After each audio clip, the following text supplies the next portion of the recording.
one of my favorite organizations is the First Nation Information Governance Center. And they do a lot of great work on talking about Indigenous rights in OCAP. But they just posted this great article about Ted Nolan finally getting his rookie card.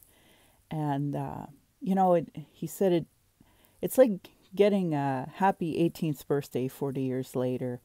And I've just been really kind of struck with that because I think of like my daughter and how many Indigenous kids uh, didn't receive their status the moment that they were born because of colonial genocide and through policy. And I was thinking, he's proud to be Indigenous and he's proud to represent and he's proud to finally get recognition with hockey cards.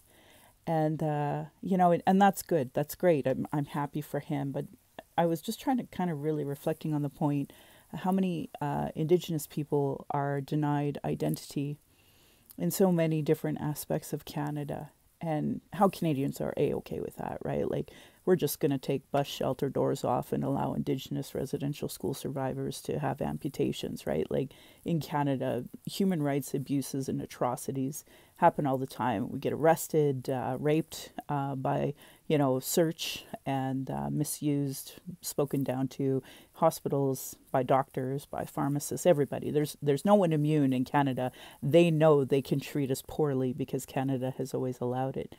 And, so I just really wanted Canadians to reflect on that. Like, we talk about absolute atrocities like Indian residential school deniers being given platforms and petitions and, the Alberta law of Alberta, Alberta Society, Alberta Law Society being allowed to, petition not giving Indigenous education. And so crazy and ironic to me because you talk about the idea of freedom of speech, yet we've always been suppressed and our speech has never been allowed, and it's certainly never been in the Canadian schools. And I just really want Canadians to want you to know, like, I see you not doing the work for reconciliation in so many aspects.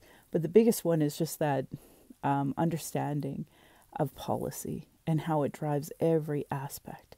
And every one of you have an opportunity to do more in your sports clubs, in your organizations, in your businesses. I'm already getting booked for June. It's January. How many of your businesses are thinking about June? How many of you are thinking about next month being Black History Month? How many events are you going to go to? So things I want you to think about and pushing for in your own life.